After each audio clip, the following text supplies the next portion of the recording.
Alright guys, well, it is time to replace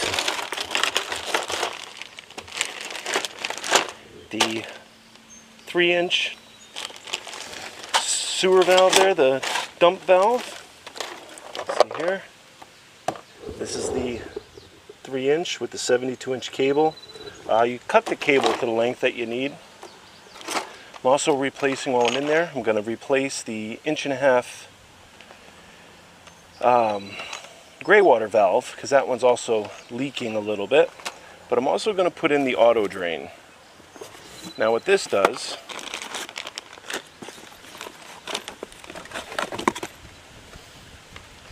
it attaches to the top like this, and it'll allow me to manually or automatically open the valve from inside the coach. As you can see right there as the picture. Now I'm only going to do the 1.5 side. You know, I'm just not comfortable having an electric one on the waist, because if there's ever a mistake, or the button gets pushed when it's not supposed to, I really don't want to have a mess. So the gray water, something, a little gray water spillage, not a big deal.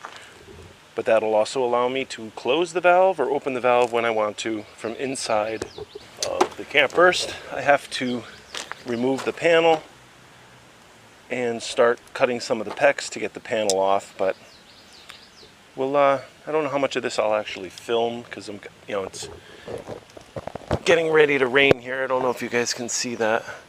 And I'm just going to need to get it done. So I'll show you certain stages along the way. Alright, there are the old valves. The 1.5-inch gray water on the right there, and the 3-inch. I have the new ones over here.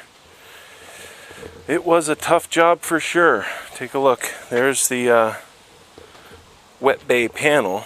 You can see I had to cut the pipes. And then even in here, what a pain in the ass.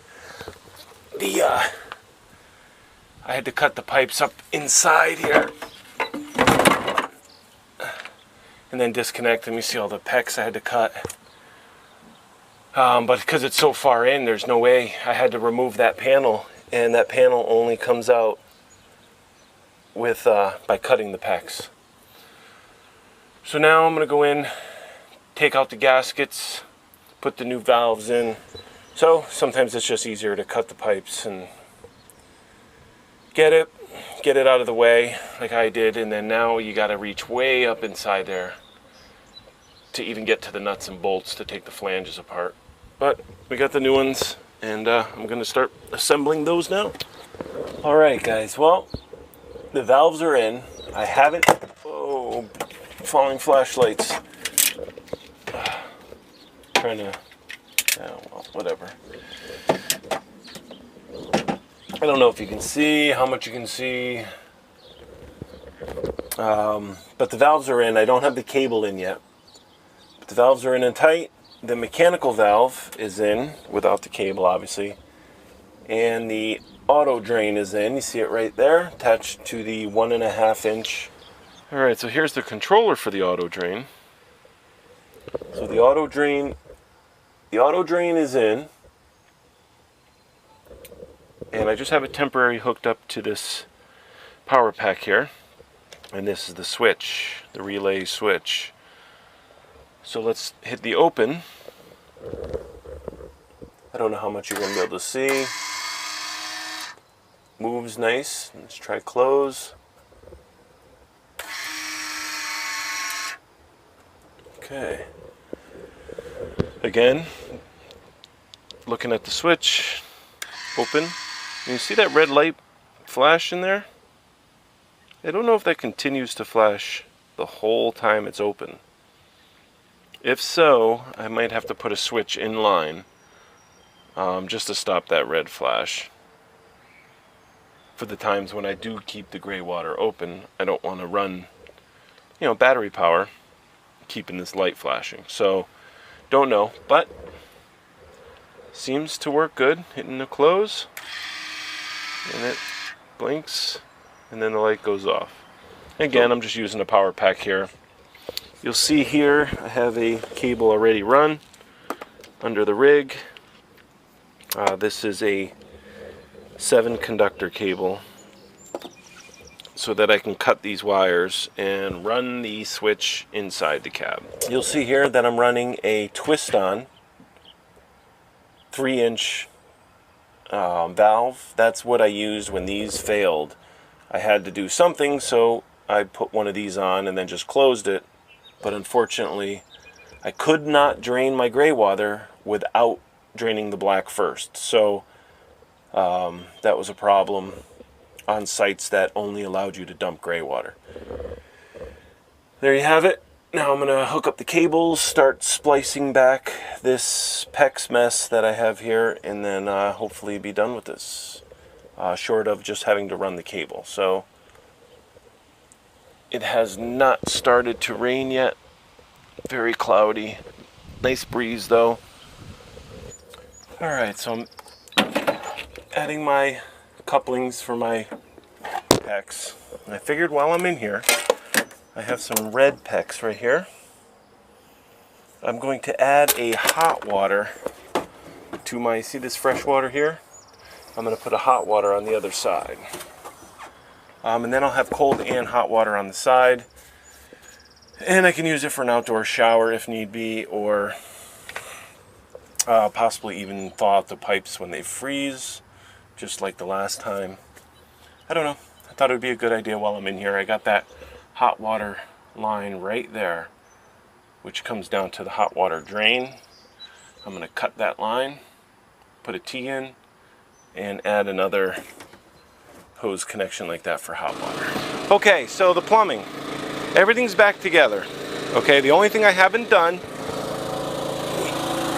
is I have not wired the Barker auto drain yet. I just left it in the open position, and right now I'm using my twist-on valve right here to keep it closed.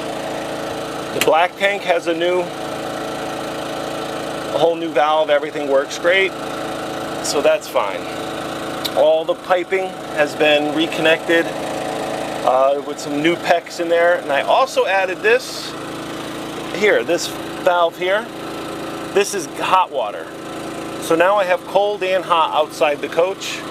I tapped into the hot line and ran that across and put that in, which will later on be used for an outdoor shower if I want. I really didn't have an area to put, you know, one of the ones with the little door and the little fancy knob, so this will work fine. I'll get a Y connector to a single hose, and then that'll be the outdoor shower. The other thing is, if I was going to update the valves, I figured go ahead and put the electric valve in for the gray, and replace any PEX that I felt like replacing while I was in there.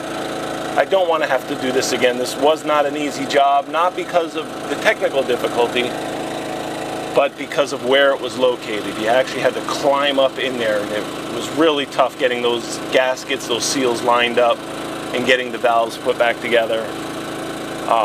You know, when your arms are fully extended like that, it was a tough job. This switch isn't working, my storage light, that's why I have the wires right here for now. So I have to replace that 3-way switch there. And I think that's why they disconnected this. The original owner disconnected this auto light, this push button switch here. It's probably draining the battery and they disconnected it. All right, well, that's that, guys. I will, what I'm gonna do now is I got some cable that I've already drilled the hole. This is a 7-conductor SOOW. So it's a vulcanized rubber cable. All right, there she is, guys. I tell you, nice to see it all back together and nothing's leaking. Let me get the pump hooked up and get the switch mounted on the inside under the kitchen, the bathroom sink. All right, well, everything is back to normal, except that there is no liquid waste drain handle here. It is now electric. This goes to this switch here, which I have to order this week and put a new switch in.